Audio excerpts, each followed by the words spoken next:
ನಮಸ್ಕಾರ ವೀಕ್ಷಕರೇ, ಮಚ್ಚಿಮಲೆ ಯೂಟ್ಯೂಬ್ ಚಾನೆಲ್ಗೆ ಸ್ವಾಗತ. ನಾನು ಸಹನಾ. ಎಲ್ಲರೂ ಹೇಗಿದ್ದೀರಾ? ಖುಷಿಯಾಗಿದ್ದೀರಾ ಅಂತ ಅಂದ್ಕೊಳ್ತೇನೆ. ನಿನ್ನೆ ನಾನು ಬ್ಲಾಗನ್ನು ಮಾಡಲಿಕ್ಕೆ ಹೋಗಲಿಲ್ಲ.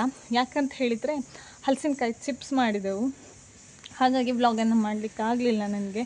ಹಲಸಿನಕಾಯಿ ಚಿಪ್ಸ್ ಅಂತ ಹೇಳಿದರೆ ಹಲಸಿನಕಾಯಿ ಕೊಯ್ದು ತಂದು ಅದನ್ನು ಕ್ಲೀನ್ ಮಾಡಿ ಅದನ್ನು ಸಣ್ಣ ಸಣ್ಣ ಪೀಸ್ ಮಾಡಿ ಎಣ್ಣೆಲಿ ಹಾಕಿ ಹೊರಿಲಿಕ್ಕಿರ್ತದಲ್ಲ, ತುಂಬ ಅದರ ಮುರಿಯೇಡ ಹಾಂ ಮುಟ್ಟೇಡ, ಅದು ತುಂಬ ಲಾಂಗ್ ಪ್ರೊಸೆಸ್ ಅಲ್ಲ, ಹಾಗಾಗಿ ನನಗೆ ವಿಡಿಯೋ ಮಾಡಲಿಕ್ಕೆ ಆಗಲಿಲ್ಲ ಆಯಿತಾ. ಇದು ನಾನು ಯಾಕೆ ಬೊಬ್ಬೆ ಹೊಡೆದದ್ದು ಅಂತ ಹೇಳಿದರೆ, ನನ್ನ ಮಗರಾಯ ಆ ತಾವರೆ ಮೊಗ್ಗನ್ನು ಪರೀಕ್ಷೆ ಮಾಡಲಿಕ್ಕೆ ಹೋದದ್ದು. ನೀವು ಕೊಯ್ಯೋದು ಬೇಡ ಅಂತ ನಾನು ಫಸ್ಟಿಗೆ ಬೊಬ್ಬೆ ಹೊಡೆದುಕೊಂಡದ್ದು. ಕೊಯ್ಬೇಡ ಅಂತ ಮೆಲ್ಲ ಹೇಳಿದರೆ ಅರ್ಥ ಆಗೋದಿಲ್ಲ, ಸ್ವಲ್ಪ ಬೊಬ್ಬೆ ಹೊಡೆದು ಹೇಳಬೇಕಾಗ್ತದೆ, ಆಗ ಕೇಳೋದು, ಎಂತ ಮಾಡಲಿಕ್ಕೂ ಆಗೋದಿಲ್ಲ. ಈಗ ನಾನು ಇಲ್ಲಿ ಕೂತು ಯಾಕೆ ವಿಡಿಯೋ ಮಾಡ್ತಿದ್ದೇನೆ ಅಂತ ಹೇಳಿದರೆ, ನಾನು ಸುಮಾರು ನಾನು ಕೇಳಿದ್ದೆ ಯೂಟ್ಯೂಬಲ್ಲಿ ಎಂತ ಅಂತ ಹೇಳಿದರೆ, ಈ ತಾವರೆ ಬೀಜದಿಂದ ಏನಾದರೂ ಮಾಡಲಿಕ್ಕಾಗ್ತದಾ, ಎಂತ ಯೂಸ್ ಅಂತ ಕೇಳಿದಾಗ ಸುಮಾರು ಜನ ನನಗೆ ಕಮೆಂಟ್ ಮಾಡಿ ನನಗೆ ವಿಷಯವನ್ನು ತಿಳಿಸಿದ್ದೀರಾ. ನಿಮಗೆಲ್ಲರಿಗೂ ತುಂಬ ತುಂಬ ಧನ್ಯವಾದಗಳು ಆಯಿತಾ. ಅದರಲ್ಲಿಯೂ ನೆಗೆಟಿವ್ ಹುಡುಕಿ ಇನ್ಸ್ಟಾಗ್ರಾಮಲ್ಲಿ ಮೆಸೇಜ್ ಮಾಡಿದವರು ಇದ್ದಾರೆ. ಇಷ್ಟು ಗೊತ್ತಿಲ್ವಾ ನಿನಗೆ, ಉದ್ದ ಮಾತಾಡ್ತೀಯಾ, ಅದರಿಂದ ಎಂತ ಮಾಡೋದು ಅಂತ ಗೊತ್ತಿಲ್ವಾ ಅಂತ ಕೇಳಿದವರು ಇದ್ದಾರೆ. ನಾನು ರಿಪ್ಲೈ ಮಾಡಲಿಕ್ಕೆ ಹೋಗಲಿಲ್ಲ. ನನಗೆ ಒಂದು ಖುಷಿ ಉಂಟು, ನಾನು ಯಾವತ್ತೂ ಹಾಗೈತೆ, ನನಗೇನಾದ್ರು ಗೊತ್ತಿಲ್ಲದಿದ್ದರೆ ನಾನು ನೇರವಾಗಿ ಕೇಳಿಬಿಡ್ತೇನೆ. ಆಮೇಲೆ ನೆಗೆಟಿವ್ ಆನ್ಸರ್ ಬಂದರೆ ನನಗೆ ಸಿಟ್ಟು ಬರೋದು ಹೌದು ನನ್ನ ಕ್ಲೋಸ್ ಸರ್ಕಲಲ್ಲಿ, ಬಟ್ ಯಾರೋ ಗೊತ್ತಿಲ್ಲದವರು ರಿಯಾಕ್ಟ್ ಮಾಡಿದ್ದಕ್ಕೆ ನಾನೇನೂ ತಿಳ್ಕೊಳ್ಬೇಕಾಗಿಲ್ಲ. ಗೊತ್ತಿಲ್ಲದನ್ನು ಕೇಳಿ ತಿಳಿದುಕೊಳ್ಳುವುದರಿಂದ ಯಾವ ತಪ್ಪು ಇಲ್ಲ. ನಾನೇನು ದೊಡ್ಡ ಯೂಟ್ಯೂಬರ್ ಅಲ್ಲ, ಎಲ್ಲ ಬಲ್ಲವಳು ನಾನಲ್ಲ. ನನಗೆ ಗೊತ್ತಿಲ್ಲದನ್ನು ಕೇಳಿದ್ರಲ್ಲಿ ತಪ್ಪು ಕೂಡ ಇಲ್ಲ. ಈಗ ಎಂತಕ್ಕೆ ನಾನು ಹೋಗೋದು, ಎಂತಕ್ಕೆ ಅಮ್ಮ ಬೇಡನೆ ಅಂಬಾಗ ಬೇಡನೆ ಬಿದ್ದು ಸುಮ್ಮನೆ ನೀನಾದ್ರೂ ಹೇಳಕ್ಕೇಡ, ನೀನು ಆಟಾಡ್ಲಿಕ್ಕೆ ನಾನೇನೋ ಸೀರಿಯಸ್ ಆಗಿ ಮಾಡ್ತಾ ಇದ್ದೇನೆ ಅನ್ಕೊಂಡೆ. ಆಟ ಆಡುವ ನಿಲ್ಲು, ಒಂದಾರಿ ಆಯ್ತಾ. ಸೊ ನನಗೆ ವಿಷಯವನ್ನು ತಿಳಿಸಿದ ನಿಮಗೆಲ್ಲರಿಗೂ ತುಂಬ ಹೃದಯದ ಧನ್ಯವಾದಗಳು. ಈಗ ನಾನು ಎಷ್ಟು ಉಂಟಲ್ಲ ನಾನು ತೋರಿಸಿದ್ರಲ್ಲಿ ತಾವರೆ ಬೀಜ ಎಲ್ಲವನ್ನು ಕೊಯ್ಲಿಕ್ಕೆ ಹೋಗೋದಿಲ್ಲ. ಇಲ್ಲಿ ಈ ಥರ ಕಪ್ಪಾದದ್ದೊಂದು ಉಂಟಾಯ್ತಾ ಬೆಳೆದದ್ದು, ಅದನ್ನು ಮಾತ್ರ ಕೊಯ್ದು ಪ್ರಯೋಗಕ್ಕೆ ಇಳಿತೇನೆ. ಫಸ್ಟಿಗೆ ಏನೂ ಗೊತ್ತಿಲ್ಲದಿರುವಾಗ ಯಾವುದೇ ಕೆಲಸಕ್ಕೆ ಹೊರಟರು ಒಂದು ಭಯ ಇರ್ತದೆ, ಏನಾಗ್ತದೆ ಹೇಗೆ ಅಂತ. ಸೊ ಇದು ನನಗೆ ಫಸ್ಟ್ ಸ್ಟೇಜಿಗೆ ನೋಡಬೇಕು ಹೇಗೆ ಆಗ್ತದೆ ಅಂತ. ಈಗ ಇದನ್ನು ಕೊಯ್ಯುವ ಅಂತ ಹೊರಟಿದ್ದೇನೆ. ಈಗ ಕೊಯ್ಲಿಕ್ಕೆ ಹೊರಟಿದ್ದೇನೆ. ಇದೊಳ್ಳೆ ಗಟ್ಟಿ ಇರ್ತದೆ. ಇದ ಮಗ ಬೀಜ ಬಾಯಿಲಿ. ಅವನು ಭಾರಿ ಇಂಟ್ರೆಸ್ಟಲ್ಲಿ ಕಾಯ್ತಿದ್ದ ಯಾವಾಗ ಕೊಯ್ಲಿಕ್ಕೆ ಬಿಡ್ತಾರೆ ಅಂತ. ಹಿಡ್ಕೊ ತಿನ್ನಡ, ಎಂತ ಮಾಡಿ ತಿಮ್ಮ ಹೇಳಿ ನೋಡುವ ಆತ. ಅದು ಕಪ್ಪಾದದ್ದಲ್ಲ, ಸ್ವಲ್ಪ ಜಾಸ್ತಿ ಒಣಗಿದ್ದು. ಇದು ಸ್ವಲ್ಪ ಗ್ರೀನ್ ಉಂಟು, ಇದರಿಂದ ಒಂದನ್ನೇ ಕೊಯ್ದುಕೊಳ್ತಾನೆ. ಹೇಗಾಗ್ತದೆ ಅಂತ ನೋಡಬೇಕು ನನಗೆ ಸಹ. ಕೊಡು ಇದು ಗ್ರೀನ್ ಇದು.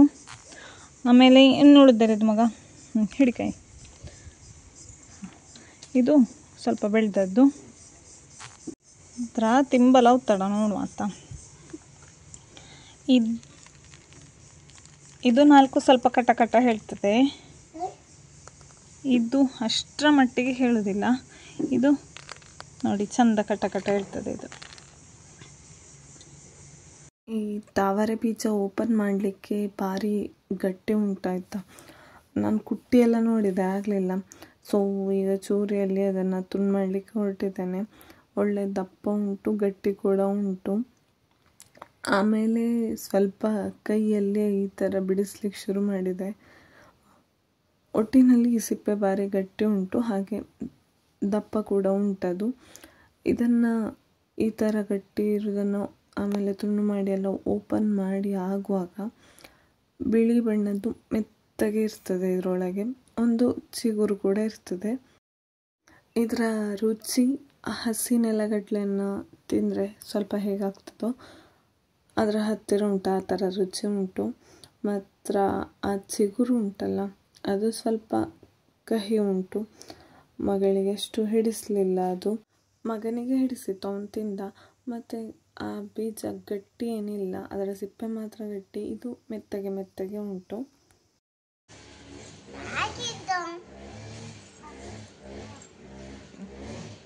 ತಿನ್ನೋ, ತಂಗೆ ಕೊಡ್ತದ.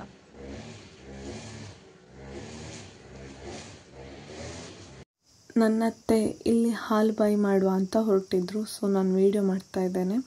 ಇಲ್ಲಿ 2 ಪಾವು ಅಕ್ಕಿಯನ್ನು 2.5 ಗಂಟೆ ಹೊತ್ತಷ್ಟು ನೆನೆಸಿಟ್ಟುಕೊಂಡಿರಬೇಕು. ಆಮೇಲೆ ಒಂದು ದೊಡ್ಡ ತೆಂಗಿನಕಾಯಿ, ಅದರ ತುರಿ, ಅದನ್ನು ಒಟ್ಟಿಗೆ ಕಡಿಲಿಕ್ಕೆ ಹಾಕಬೇಕು. ಎಷ್ಟು ಕಡಿಬೇಕು ಅಂತ ಕೇಳಿದರೆ, ನಾವು ನೀರು ದೋಸೆಗೆಲ್ಲ ಕಡಿಯುವ ಹಾಗೆ ನೈಸಾಗಿ ಕಡಿಬೇಕು, ತರಿ ತರಿ ಸಿಗಬಾರ್ದು. ಕಡ್ದಾದ ನಂತರ ನಾವು ಯಾವ ಬಾಣಲೆಯಲ್ಲಿ ಕಾಯಿಸ್ತೇವೋ ಅದಕ್ಕೆ ಒಂದು 4 ಸ್ಪೂನ್ ತೆಂಗಿನೆಣ್ಣೆ ಹಾಕೋದು. ಕಾಯಿಸಿಕೊಳ್ಳುವಾಗ ಅಡಿ ಹಿಡಿಬಾರ್ದು ಅಂತ ಹೇಳುವ ಉದ್ದೇಶಕ್ಕೆ ಹಾಕ್ಕೊಳ್ಳೋದು. ಆನಂತರ ಹಿಟ್ಟನ್ನೆಲ್ಲ ಆ ಬಾಣಲೆಗೆ ಸಮಲಿಸಿಕೊಳ್ಳೋದು, ನೀರು ಹಾಕಿಕೊಳ್ಳೋದು. ಎಷ್ಟು ನೀರು ಅಂತ ಕೇಳಿದರೆ, ಈಗ ಓಡುಪಾಳೆ ಎಲ್ಲ ಆದರೆ ನಾವು ನೀರು ದೋಸೆ ಅಷ್ಟು ನೀರು ಮಾಡಿಕೊಳ್ಳೋದಿಲ್ಲ. ಓಡುಪಾಳೆ ಮಾಡೋದಾದರೆ ಸ್ವಲ್ಪ ಮಂದ ಇರ್ತದೆ, ಅಷ್ಟರ ಮಟ್ಟಿಗೆ ನೀರು ಹಾಕ್ಕೊಳ್ಳೋದು. ವಿಪರೀತ ನೀರು ಆಗಿ ಬಿಡಬಾರ್ದು. ಆಮೇಲೆ ಅದಕ್ಕೆ ನಮಗೆ ಎಷ್ಟು ರುಚಿಗೆ ಬೇಕು ಅಷ್ಟು ರುಚಿಗೆ ಬೆಲ್ಲ ಹಾಕ್ಕೊಳ್ಳೋದು. ಹಾಗೆ ಒಂದು ಸ್ವಲ್ಪ ಚಿಟಿಕೆ ಉಪ್ಪು ಕೂಡ ಹಾಕ್ಕೊಳ್ಳೋದು. ಇಷ್ಟೆಲ್ಲ ಆದ ನಂತರ ಇದನ್ನು ಮಧ್ಯಮ ಗಾತ್ರದ ಉರಿಯಲ್ಲಿ ಕಾಯಿಸ್ಕೊಳ್ಳೋದು ಚಂದ. ಕೈ ಬಿಡಬಾರ್ದು, ನಾವು ಈ ಥರ ಸೌಟ್ ಆಡಿಸಿಕೊಂಡೇ ಇರಬೇಕಾಗ್ತದೆ. ಇದಕ್ಕೆ ನಾವು ಹಾಲು ಬಾಯಿ ಮಾಡುವಾಗ ಅಕ್ಕಿಯನ್ನು ಕಡಿಯುವಾಗ ಒಟ್ಟಿಗೆ ತೆಂಗಿನಕಾಯಿ ತುರಿಯನ್ನು ಸೇರಿಸಿಕೊಂಡು ಕಡಿತೇವೆ. ಇನ್ನು ಕೆಲವರು ಏನು ಮಾಡ್ತಾರೆ ಅಂತ ಹೇಳಿದರೆ, ಕಾಯಿ ಹಾಲನ್ನು ಸಪ್ರೇಟ್ ತೆಗೆದುಕೊಳ್ತಾರೆ, ಅಕ್ಕಿಯನ್ನು ಬೇರೆ ಕಡಿತಾರೆ. ನಂತರ ಈ ಥರ ನಾವು ಕಾಯಿಸುವಾಗ ಅದನ್ನು ಕಾಯಿ ಹಾಲನ್ನು ಸೇರಿಸ್ಕೊಳ್ತಾರೆ.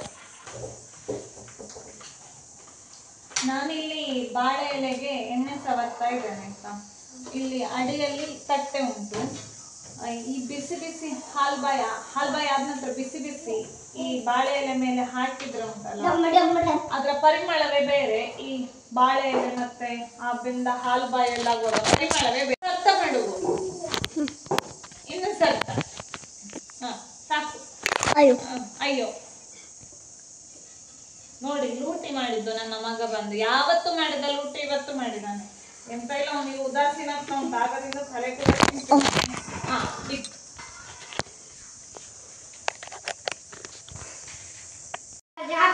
ಈಗ ನೋಡಿ, ಇದು ಸಾಧಾರಣ 80% 85%ನಷ್ಟು ಆಗ್ತಾ ಬಂತು. ಇದು ಆಯಿತು ಅಂತ ನಮಗೆ ಹೇಗೆ ಗೊತ್ತಾಗೋದು ಅಂತ ಕೇಳಿದರೆ, ಹಾಲು ಬಾಯಿ ಅದಕ್ಕೆ ಒಂದು ಶೈನಿಂಗ್ ಬರ್ತದೆ, ಹೊಳಪು ಬರ್ತದೆ ಆದಾಗ. ಈಗ ಇನ್ನು ಇದು ಬರಬೇಕಷ್ಟೆ. ಮತ್ತು ತಳದಿಂದ ಸ್ವಲ್ಪ ಬಿಟ್ಟು ಬರ್ತದೆ ಅದು ಹಾಲು ಬಾಯಿ. ಮೇನ್ ಥಿಂಗ್, ನಾವು ಯಾಕೆ ಈ ಥರ ಸೌಟ್ ಅಲ್ಲಾಡಿಸಿಕೊಂಡೇ ಇರಬೇಕು ಅಂತ ಕೇಳಿದರೆ, ಅದು ಅಡಿ ಹಿಡಿತದೆ. ಅದಕ್ಕೆ ನಾವು ಈ ಥರದ ಹಲ್ವಾ ಆಗಿರಬಹುದು ಮತ್ತು ಬರ್ಫಿ ಇಂಥ ಐಟಮ್ಗಳನ್ನೆಲ್ಲ ಮಾಡುವಾಗ ಆದಷ್ಟು ದಪ್ಪ ತಳದ ಪಾತ್ರಗಳನ್ನೇ ಉಪಯೋಗಿಸ್ಕೊಂಡ್ರೆ ಭಾರಿ ಒಳ್ಳೆಯದು. ಈಗ ಇದು ನೋಡಿ, ಸಾಧಾರಣ 85%ನಷ್ಟು ಆಗಿಕೊಂಡು ಬಂತು. ಇಲ್ಲಿ ನಿಮಗೆ ತಳ ಬಿಡೋದು ಕಾಣ್ತಾ ಇರಬಹುದು. ಇನ್ನೊಂದು ಸ್ವಲ್ಪ ಆಗಬೇಕು, ಶೈನಿಂಗ್ ಗೊತ್ತಾಗ್ತದೆ ನಿಮಗೆ, ತೋರಿಸ್ತೇನೆ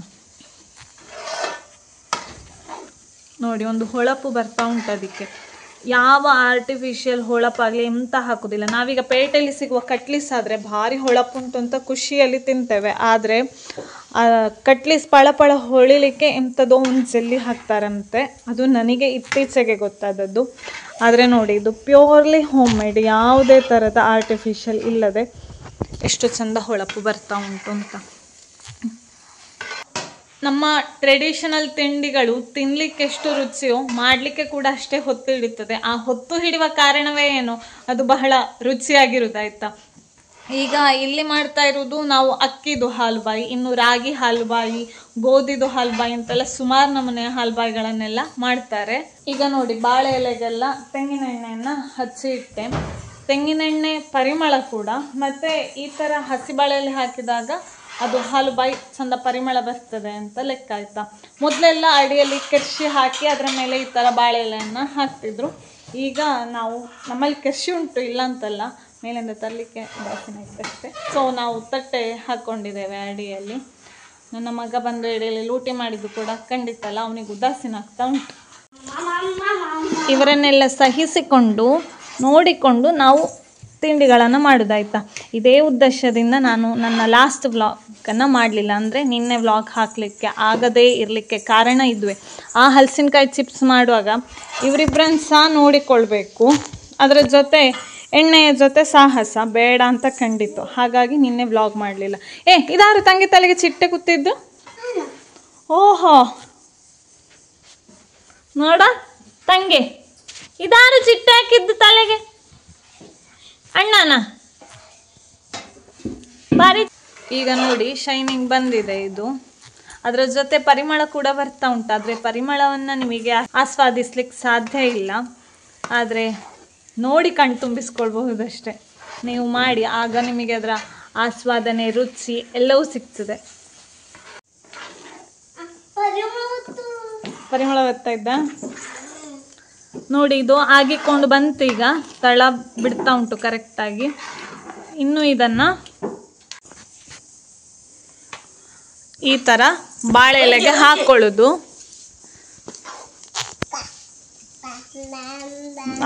ಬಾ ಕೊಡುವ, ಉಜ್ಜಿದ್ದು ಈ ಸೈಡ್ ಬಾ. ಹಾಂ ಕೂರು, ಎಲ್ಲ ಕೂರು. ಈಗ ಇದನ್ನು ಮಾಡಿದ್ದಕ್ಕಿಂತ ಹೆಚ್ಚು ಇವರನ್ನು ಕಾದದ್ದೇ ಹೆಚ್ಚಾದದ್ದು. ಅದರ ಜೊತೆ ಇವರಿಗೆ ತಿನ್ನುವ ಗೌಜಿ ಶುರುವಾಗಬೇಕಷ್ಟೇ. ಇಲ್ಲಿ ತಿನ್ಲಿಕ್ಕೆ ಕೊಡುವಂತೆ ಶುರುವಾಗಿದೆ ಭುವನನದ್ದು. ಅವಳ ನೋಡಿ ನಾನು ಹಿಡ್ಕೊಂಡು ಕೂತಿದ್ದಾನೆ ಇಲ್ಲಿ. ಹುರುಡುದ್ರಲ್ಲಿ ಯಾರಿಗಾಗ್ಬೋದು. ಎಂಥದ್ದೇ ಹಲ್ವ ಕಾಸ್ಲಿ, ಎಂಥದ್ದು ನಾವು ನಿತ್ಯಕ್ಕೆ ಪುಂಡಿ ಕಾಯಿಸೋದಾದರೆ ಉಂಡೆ, ಅದನ್ನೆಂತ ಮಾಡೋದಿದ್ರು ನನ್ನತ್ತೆ ಈ ಥರ ಹಾಳೆದೊಂದು ಕಡೆ ಮಾಡಿಕೊಳ್ತಾರೆ ಆಯಿತಾ, ಟ್ರೆಡಿಷನಲ್ ರೀತಿಯಲ್ಲಿ. ಅದನ್ನು ಈ ಥರ ಚಂದ ಅದರಿಂದ ಕೆರೆಸಲಿಕ್ಕೆ ಒಳ್ಳೆಯದಾಗ್ತದೆ. ಸೌಟಿನ ಬದಲು ಹಾಳೆ ಕಡೆ ಅಂತ ನೋಡಿ, ಅದರಿಂದ ನೀಟಾಗಿ ಈ ಥರ ಕೆರೆಸಲಿಕ್ಕಾಗ್ತದೆ. ಇನ್ನು ಇದನ್ನು ಚಂದ ಮಾಡಿ ಈ ಥರ ಹರಗಿಕೊಳ್ಳೋದು. ಇದರ ಮೇಲಿನಿಂದ ಇನ್ನು ಈ ಥರ ತೆಂಗಿನ ಎಣ್ಣೆಯನ್ನು ಹಾಕ್ಕೊಳ್ಳೋದು. ಇದಕ್ಕೆ ಏಲಕ್ಕಿ ಎಲ್ಲ ಹಾಕ್ಕೊಳ್ಳಿಕ್ಕಿಲ್ಲ ಆಯಿತಾ. ಇದರ ಪರಿಮಳ ಬರೋದು ಎಲ್ಲಿಂತ ಕೇಳಿದರೆ ಈ ತೆಂಗಿನ ಎಣ್ಣೆಯಲ್ಲೇ ಇದರ ಪರಿಮಳ ಇರೋದು, ಹಾಲು ಬಾಯ್ದು ಪರಿಮಳ ಅಂತ ಬರೋದು. ಹಾಕಿ ಈ ಥರ ಚಂದ ಸೆಟ್ ಮಾಡಿಕೊಳ್ತಾ ಬರೋದು. ಏನಾದರೂ ಮಾಡಿ ಸುಮ್ಮನೆ ಕೂತ್ಕೊಳಿಸ್ಬೇಕಲ್ಲ, ಅದಕ್ಕೆ ನಿನ್ನೆ ಸೊಳೆ ಹೊರದದ್ದನ್ನು ಕೊಟ್ಟದ್ದು, ಹಲಸಿನಕಾಯಿ ಸೊಳೆ ಹೊರದದ್ದನ್ನು. ಏನು ಮನಸ್ಸಿಲ್ಲ, ಆದರೂ ನಮಗೆ ಗಮನ ಎಲ್ಲ ಇದರ ಮೇಲೆ ಉಂಟು. ಇದು ಬೇರೆ ಕಾಣೋದಿಲ್ವಾ? ಹಾಂ, ಒಂದು ದೊಡ್ಡ ಪ್ಲೇಟಲ್ಲಿ, ಒಂದು ಅದಕ್ಕಿಂತ ಸ್ವಲ್ಪ ಸಣ್ಣ ಪ್ಲೇಟಲ್ಲಿ ನಮಗೆ ಫುಲ್ ಹಾಲು ಬಾಯಿ ಸಿಕ್ಕಿದೆ. 2 ಪಾವಲ್ಲಿ ಮಾಡಿದ್ರಲ್ಲಿ ನಮಗೆ ಈ 2 ಪಾವು ಅಕ್ಕಿಯ ಹಾಲು ಬಾಯಿಯನ್ನು ಮಾಡಲಿಕ್ಕೆ, ಅಂದರೆ ಕಾಸಲಿಕ್ಕೆ ಸಾಧಾರಣ ಅರ್ಧ ಗಂಟೆ ಬೇಕಾಗಿದೆ ಆಯಿತಾ. ಈಗ ಇದನ್ನು ಅತ್ತೆ ತುಂಡು ಮಾಡ್ತಾ ಇದ್ದಾರೆ. ಫಸ್ಟ್ ದೇವರಿಗೆ ನೈವೇದ್ಯ ಮಾಡಿ ಮತ್ತೆ ತಿನ್ನೋದು. ನೋಡಿ, ಇಬ್ಬರು ಸಾಗರದಿಂದ ಚಾತಕ ಪಕ್ಷಿಗಳ ಹಾಗೆ ಕಾಯ್ತಾ ಇದ್ದಾರೆ, ಯಾವಾಗ ತಿನ್ಲಿಕ್ಕೆ ಕೊಡ್ತಾರೆ ಅಂತ. ಅದು ನೋಡಿ ಸಣ್ಣದಲ್ಲಿ ಕೈ ಹಾಕುದು. ಇದು ಮಾವನಿಗೊಮ್ಮೆ ಪೂಜೆ ಎಲ್ಲ ಮಾಡಿ ಆಗಿದೆ. ನಮ್ಮ ಊರಲ್ಲಿ ಜಾತ್ರೆ ಆದ ಕಾರಣ ಮಾವ ಪೂಜೆ ಮಾಡಿ ಹೋಗಿದ್ದಾರೆ. ಸೊ ಇಲ್ಲಿ ಅತ್ತೆ ಈಗ ದೇವರಿಗೆ ನೈವೇದ್ಯ ಮಾಡಿದ್ದಾಯ್ತಾ. ಚಾಮಿ ಚಾಮಿ ಆಡು ಭುವನ. ಭುವನ ಚಾಮಿ ಚಾಮಿ ಆಡು ದೇವರಿಗೆ. ಚಾಮಿ ಇಲ್ಲದಿದ್ರೆ ಚಾಮಿದವರು ಕೊಡ ಈಗ ಗೊತ್ತಾತಿಲ್ಲ. ಅಲ್ಲೆಲ್ಲಿ ಕೈ ಹಾಕಲಿಲ್ಲೇ ಕೂಚ ಕೂಚ ಕೊಡ್ತೆ. ಭುವನನಿಗಂತೂ ಬಿಕ್ಕಳಿಕೆ ಬರ್ಲಿಕ್ಕೆ ಶುರುವಾಗಿದೆ ನೋಡಿ. ಎಂತಂತ ಹೇಳಿದರೆ ಏನಾದರೂ ತಿನ್ನಬೇಕು ಅಂತಾದರೆ ಬಿಕ್ಕಳಿಕೆ ಬರ್ತದೆ ಅಂತ ಹೇಳ್ತೇವಲ್ಲ, ಭುವನನ ಸ್ಥಿತಿ ಈಗ ಹಾಗೆ ಆಗಿದೆ. ಅವಳು ಪಾಪ ಆಗದಿಂದ ಕಾಯ್ತಾ ಇದ್ದಾಳೆ. ಈಗ ಮೆಲ್ಲ ಮೆಲ್ಲ ಮೆಲ್ಲ ಮೆಲ್ಲ ಈಗ ಸಮಾಧಾನ ಆಗಿರ್ಬೋದು ಭುವನನಿಗೆ. ನಾ ಹೆಂಗಿದ್ದು ನಾಯ್ಕಿದ್ದ? ಇಲ್ಲಯ್ಯ, ನಾಯ್ಕಿಲ್ಲದ್ರೆ ಬೇಡ.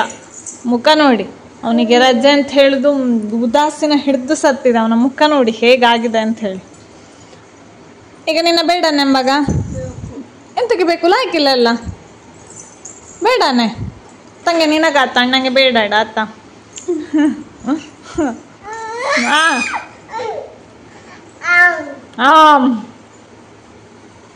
ನಮ್ಮ ಮನೆಯಲ್ಲಿ ಬೆಟ್ಟಂಪಾಡಿ ಹವ್ಯಕ ವಲಯದ ಒಂದು ಸಭೆ ಇತ್ತು. ಹಾಗಾಗಿ ಅದರ ಕ್ಲಿಪ್ಪಿಂಗ್ಸನ್ನು ನಾನಿಲ್ಲಿ ಹಾಕ್ತಾ ಇದ್ದೇನೆ.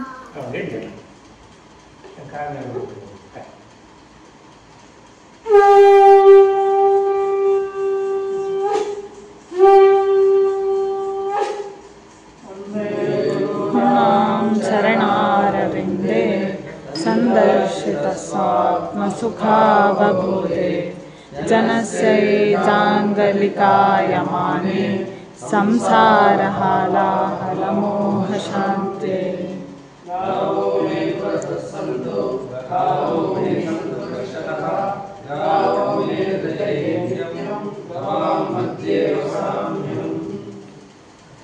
ಬಂದವರಿಗೆಲ್ಲ ಕಾಫಿ ಟೀ ಆಗಿ ಅವರೆಲ್ಲ ಹೋದರು.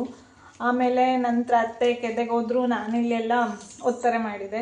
ಕೆದೆ ಅಂತ ಹೇಳಿದರೆ ದನದ ಹಟ್ಟಿ ಆಯಿತಾ, ನಾವು ಕೆದೆ ಅಂತ ಕರೆಯೋದು.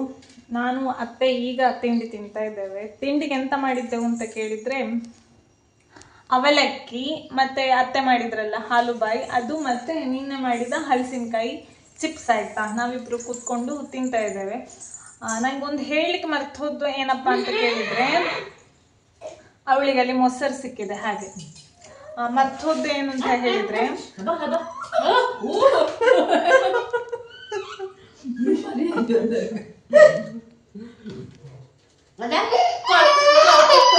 ಅತ್ತೆ ಒಳಗಿಂದ ಮೊಸರು ತೆಗೆದಿಟ್ಟದ್ದಕ್ಕೆ ಅವಳಿಗೆ ಸಿಟ್ಟು ಬಂದದ್ದು. ಅವಳಿಗೆ ಮೊಸರು ಕೊಟ್ಟಾಯ್ತು, ಹಾಗೆ ಅವಳು ಇನ್ನೂ ಸಮಾಧಾನ. ಏನು ಆಗ ಹೇಳಿಕ್ ಮರ್ತು ಹೋದದ್ದು ಅಂತ ಹೇಳಿದ್ರೆ, ಈ ಹಾಲುಬಾಯಿ ಎಲ್ಲ ಯಾವತ್ತು ಮಾಡ್ತೇವೋ ಅದರ ಮರುದಿವಸ ಸಂಜೆ ಒಳಗೆ ಮುಗಿಸ್ಬೇಕಾಯ್ತಾ. ಇಲ್ಲ ಅಂತ ಹೇಳಿದ್ರೆ ಅದು ಹಳಸ್ಲಿಕ್ಕೆ ಸ್ಟಾರ್ಟ್ ಆಗ್ತದೆ. ಇದು ತುಂಬ ದಿವಸ ಇಡುವಂತಹ ಸಿಹಿ ಅಲ್ಲ. ಅಷ್ಟೇ ಅಲ್ಲತ್ತೆ, 1-2 ದಿನ ಅಷ್ಟೇ. ಫ್ರಿಜ್ಜಲ್ಲಿ ಇಟ್ಟರೆ ಸಹ ಅಷ್ಟೇ, ಅದರ ಮರುದಿನಕ್ಕಾಗುವಾಗ ಅಲ್ಲಿ ಸಹ ಸ್ಮೆಲ್ ಬದಲಿ ನೂಲಿನ ಹಾಗೆ ಬಂದಿರ್ತದೆ, ಹಳಸಿರ್ತದೆ. ಸೊ ನೀವು ಈ ಹಾಲುಬಾಯಿ ಎಲ್ಲ ಮಾಡಿದರೆ ಬೇಗ 1-2 ದಿವಸದೊಳಗೆ ಮುಗಿಸ್ಬೇಕಾಗ್ತದೆ. ಮನೆಗೆ ಯಾರ್ಯಾರು ಬರ್ತಾರೆ, ಮನೇಲಿ ಏನಾದರೂ ಕಾರ್ಯಕ್ರಮ ಉಂಟು, ಇಂಥದ್ದೆಲ್ಲಾದರೆ ನಾವು ಆ ದಿವಸ ಫುಲ್ ರಶ್ ಆಗಿರ್ತೇವೆ. ರಶ್ ಅಂತ ಹೇಳಿದರೆ ಹರಿಬರಿಯಾಗಿರ್ತೇವೆ. ಎಷ್ಟು ಕ್ಲೀನ್ ಮಾಡಿದರೂ ನಮಗೆ ಸಾಕಾಗೋದಿಲ್ಲ. ಮಾಮೂಲಿ ದಿನದಷ್ಟೇ ಕ್ಲೀನ್ ಇದ್ದರೂ ಆ ದಿವಸ ಸ್ಪೆಷಲ್ ಕ್ಲೀನಿಂಗ್ ಎಲ್ಲ ಇರ್ತದೆ. ಆಮೇಲೆ ಮೆನು ಕೂಡ ಹಾಗೆ, ಊಟದ್ದಾಗಿರ್ಬೋದು ತಿಂಡಿದಾಗಿರ್ಬೋದು ಮಾಮೂಲಿ ಹಾಗೆ ಇರೋದಿಲ್ಲ. ಅಂತೂ ನಮ್ಮ ಡೇ ಇವತ್ತು ಸ್ವಲ್ಪ ಮೆನು ತಯಾರಿಸುವುದರಲ್ಲಿ, ಅಂದರೆ ಐಟಮ್ಗಳನ್ನು ತಯಾರಿಸುವುದರಲ್ಲಿ, ಸ್ವಲ್ಪ ಕ್ಲೀನಿಂಗಲ್ಲಿ, ಸ್ವಲ್ಪ ಪಟ್ಟಾಂಗದಲ್ಲಿ ಮತ್ತು ಕಾರ್ಯಕ್ರಮದಲ್ಲಿ ಭಾಗವಹಿಸುವುದರ ಮೂಲಕ ಇವತ್ತಿನ ದಿನ ಕಳೀತಾಯ್ತಾ. ಇನ್ನು ಶುಕ್ರವಾರ ಪೂಜೆ ಆಗಿ ಊಟ ಆಗಿ ಹಾಸಿಗೆಯನ್ನು ನೋಡಿದರೆ ಸಾಕಾಗಿದೆ ಅಷ್ಟೇ. ಪುಟ್ಟಕ್ಕನದ್ದು ನಿದ್ದೆ. ಈ ವ್ಲಾಗನ್ನು ನಾನು ಇಲ್ಲಿಗೆ ಮುಗಿಸ್ತೇನೆ. ಈ ವ್ಲಾಗ್ ಇಷ್ಟ ಆದರೆ ಲೈಕ್ ಮಾಡಿ, ನಿಮ್ಮ ಅನಿಸಿಕೆಗಳನ್ನು ಯಥಾಪ್ರಕಾರ ಕಮೆಂಟ್ ಮೂಲಕ ತಿಳಿಸಿ. ಹಾಗೆ ಈ ವಿಡಿಯೋವನ್ನು ಇನ್ನೊಬ್ಬರಿಗೆ ಶೇರ್ ಕೂಡ ಮಾಡಿ ಆಯಿತಾ. ಮತ್ತು ಮುಂದಿನ ವ್ಲಾಗಲ್ಲಿ ಸಿಗ್ತೇನೆ. ಅಲ್ಲಿವರೆಗೆ ನಮಸ್ಕಾರ.